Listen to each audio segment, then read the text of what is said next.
How's that song? Mike's Daily Podcast. Episode 1557, my friend. It's a Super Secret Sunday show. And I am Mike Matthews, broadcasting from Cafe Anyway, located somewhere in Podcastro Valley, ton today. We hear from the Brewmaster, the Benita, the Disgruntled Fiddle Player, the people, the time, the place, the Mike's Daily Podcast. Mike's Daily Podcast Show. The best podcast show ever from Cafe Anyway. Mike's Daily Podcast. I want to sing to you a song, and it goes a little something like this. Everybody, you have got to go and hit me in the face because I think I need to quit singing this song because I think it's really shaving cream. Hey, I got to co-write a song. Mike's Daily Podcast. Irene Pena, who's been on the show recently, she sent me some music and I wrote lyrics to it today. So that's why I am not getting this podcast Daily done till like now. Podcast. What, Mike, you actually write lyrics? Yeah. That's like weird because your podcast songs are so odd. That's true, they are. But I had an interesting experience on Friday. You may remember the Super Secret Sunday show. Wait, that's what this show is. The Freaky Friday show. Oh, look, who just walked in. Hi, Mac. It's Benita, the rodeo queen. How you doing? It's a disgruntled fiddle player. Tell you what. What? You have got to get yourself a back rub from Benita. She's a great back rubber. Oh, she's a masseuse. Yeah, Mac. I didn't know that, Benita. Yeah, it's one of my secrets. Oh, look how scary walked in. Hello, Mike. I make the delicious oatmeal. Over. How's that right now? I'll cut you. Thank you, Brewmaster. Yes, if you could rub my back as I'm doing this podcast, Madame Benita. I'm not Madame Rootabega. I'm insulted. I'm leaving. Bye, bye. I was so close to getting a back rub from Benita. Dang it. Yeah, she didn't like to be called Madame Rootabega. She finds that insulting. Sorry, Mike, that's just how it goes.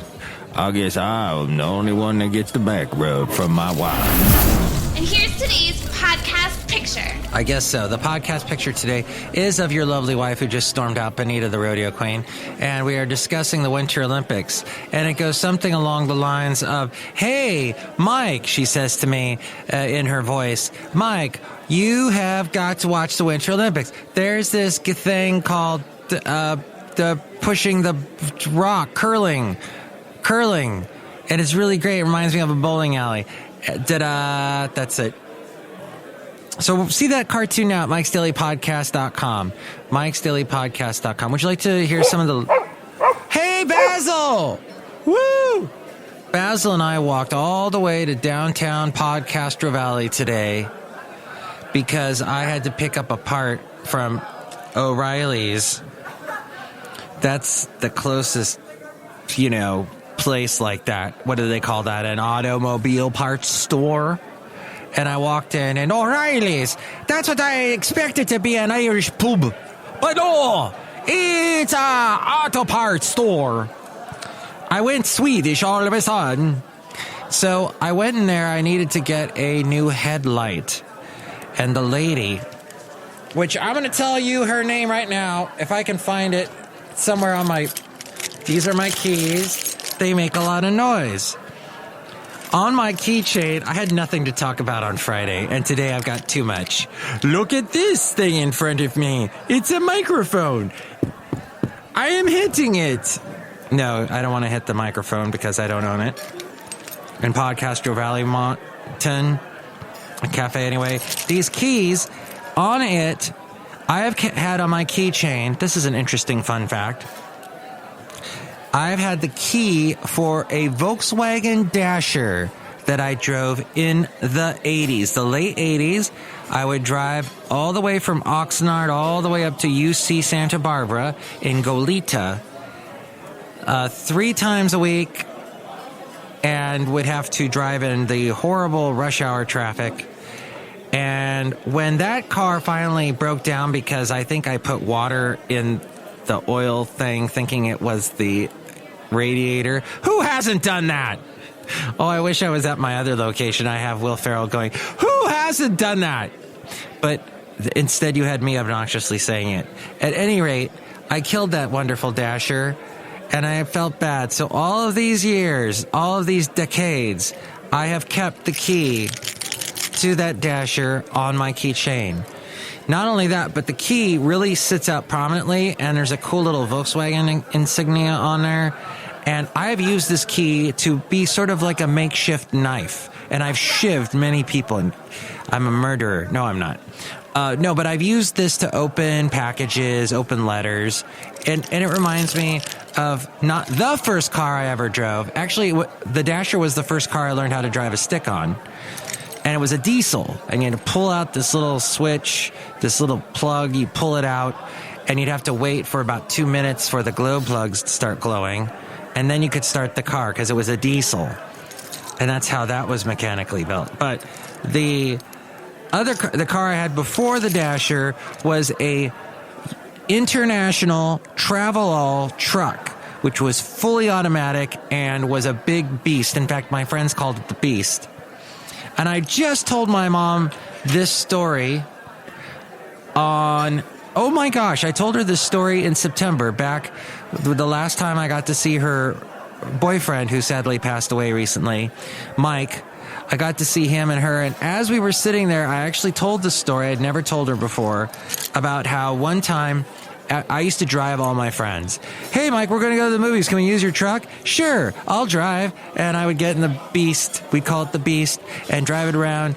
And I had this one friend who was always smoking with his little, he had a small little bong he would smoke pot with. And he would smoke his pot. And one time he left the bong in the back of the car. And I was just I'm like, I'll just go through my truck. And you know, I had a stepfather for a while. My mom was married for like 2 years. And he would have looked through the truck and found it. And I would have read the riot act, I would have been read some long piece of literature that I would not want to hear. For this guy, my mom's second husband, my stepfather of 2 years, would lecture me constantly, all the time, and just talk and talk to hear himself talk. This guy was a Trump. That's why I never liked Trump, is because this guy reminds me too much of Trump. Really conservative, racist. Donald Trump's not racist. Oh, wait. What? At any rate, and he would say at any rate. And actually, some of the expressions I use, I unfortunately picked up from my stepfather. My mom was married when I was around, the second time when I was around 13, 14. And so this was his truck, and I would drive it around. And so this bong was in the back of the truck, and I saw that, and I took it, and I chucked it like in a park somewhere. Actually, I think I threw it into the ocean. I polluted the ocean back in 1985, I think this was. So I told my mom that story, and she laughed, because we were discussing how she had smoked marijuana years ago. And I think you should have these conversations with your parents, because they're very fascinating. And try and have these conversations before they're gone, of course. That's the goal, if we can. But we get so wrapped up in our lives. But the point is, I was at O'Reilly's, and this lady, whose name was Linda. Linda, give me half a chance. Linda, do you want to dance? And she was helping me. I said, I need a front look. What did I say? Here, I wrote it down. And she didn't know what I was talking about. And where did that note go? I have too much paper in my wallet. I'm like a George Costanza. I told her, I need a low beam, daytime running lamp. And she looked at me and she said, what? Yeah, in the front of a car. She goes, you mean a headlight? And I go, yeah. She goes, okay. So she leads me over, Linda does, to this aisle, and she goes, here's the lamp you want. She gives me a halogen light. And I thought, well, wait, none of the other lights on that car that I have are halogen. I said, are you sure I want this one? And I looked up the road just above it. There was like a cheaper one, maybe $2 or $3 cheaper. I go, couldn't I just use that? She goes, no, you want the halogen one. And I'm like, what? Wait, but I think I want this one. She goes, all right, take the generic one, whatever. She's just totally pissy. And so I go over and I pay, I'm like paying for it. And then she says, are you with the rewards program? And I don't know. I thought I wasn't. And I said no. And then she charges me. And I go, well, can I join the rewards program? Well, don't ever do that. And I've done this a couple times, and it's stupid because the cashier never knows how to attribute the points. They need to know that you're with the rewards program before you make the charge on your card, because then they don't know how to do the reverse. They don't know how to put the points. They don't know how to take. They don't know how to take. They don't know how to do it. They don't. And she's calling for help from some other guy. And meanwhile, there's a line behind me. And I didn't have a pissy woman behind me like I had a couple months ago when I was at a hardware store. And I was trying to pay for some stuff I was buying at a hardware store using a gift card. And the lady got so mad at me because I was taking so much time. She said the F word really loud, and I looked at her, and she was just this bitter, gnarled old woman, and with several facelifts and sunglasses on. And I'm like, dude, what's your hurry? There's 3 other aisles open. Jeez. That's the thing here in the Bay Area is people, when they're waiting for you to go, they figure the closer they get to you in the line, if they just walk up till they're like practically on the counter, practically standing on top of the cashier, they feel that way they'll move you along. Well, apparently I did have a rewards thing. She should have asked me. Why didn't she? Oh, she did ask me. I guess I didn't. So it's all my fault, basically. Sorry, Linda. The point being, that took forever, that experience. And now I've got headlights or low beam lamp thing at O'Reilly's, the Irish pub. So I wrote some lyrics for Irene Pena, and here's one of the lines. I'll just pull this one. Do you care that those city lights we looked upon and then we won so our hearts so close to the sun? Yeah, that's the kind of lyrics I write. And now I would like to tell you Oh, we did that already? Okay. Oh, the last show. I had the wrong town. It was not Tuscaloosa. It was Tuscumbia. Helen Keller was from Tuscumbia. And then the other experience, the last experience I would like to share with you is at one of the radio stations that I work for. I won't say which one, but someone brought a large 40 beer. A beer. What do you call them, a 40? I don't drink these type of beers. I always drink the craft beers because I'm a snob. But somebody was drinking a Miller Lite, one of those big bottles, the jug-like bottles, and was drinking that at the radio station and left it there in the studio. And somebody that I work with then messaged me on Facebook, hey, what studio was it? And I was thinking, I'm not responding to you on Facebook with this information. Who the heck? This has to do with management. Management has to take care of this. You don't need to be involved. So that's what happens sometimes at radio stations. I won't say which one, but apparently drinking happens, apparently now in 2018. So maybe it's time for you to get into radio. Who knows? The point being, the Equifax hack exposed more data than previously reported. Last year's worst hack exposed even more information than previously believed, further highlighting vulnerabilities created by the credit monitoring system. Yikes. Always check your credit cards, when you're about to pay it with your bill pay. Go into the actual credit card statement and check everything that you've been charged for. Make sure that that's all on the up and up. And Adam Schiff of California, the Democrat, said today that President Trump doesn't want the public to see the underlying facts in the Democratic counter memo because they would undercut his claim of vindication in the Russian probe. That certainly seems to be the case, doesn't it? That Trump, then I heard Trump said that he didn't want to release it because there was so much that needed to be redacted yet. So at some point, Trump will have to release the Democratic memo with redactions if necessary. But this is not something he can just keep hidden. It will hurt him badly.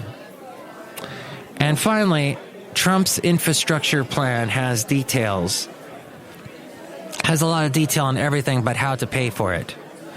He is posed to unveil a long-awaited plan tomorrow that aims to stimulate $1.5 trillion in new spending on the country's ailing infrastructure over the next decade. But many lawmakers in both parties say the president isn't providing a viable way to pay for his initiative. A year in the making, the proposal is an attempt to fulfill a marquee campaign promise and would rely heavily on states, localities, and the private sector to cover the costs of new roads, bridges, waterways, and other public works projects. It calls for investing $200 billion in federal money over the coming decade to entice other levels of government and the private sector to raise their spending on infrastructure by more than $1 trillion to hit the administration's goal of $1.5 trillion in new funding over 10 years. White House aides say Trump is open to a new source of funding to cover the federal share. But Congress will have to make the decisions. As we go outside a cafe anyway, we're bringing Mike's Daily Podcast somewhere in Podcastro Valley. I walked with Basil down to the downtown Castro Valley area, Podcastro Valley, and I stopped at, for some reason, at the pet food places that I go to, there's always some really cute girl working there. And so I'm in love with this one girl, and she'll never know. It's unrequited. That's fine. Unrequited. That's just how life is. And the impetus of many a great song. Sad song. Sad songs, they say. That's the end of the show. Next show, we're going to have the wonderful Madame Rootabega. Yes, she will be here, finally, and will not insult Benita by her presence. Neither will the Disgruntled Fiddle Player. Nope, he will not be here. John Deere. Nope. Who is it? Valentino, the parking attendant, and that other guy, Bison Bentley. Yes. Oh, my super secret Sunday show has sapped me of all of my energy. Goodbye. We'll talk soon, hopefully.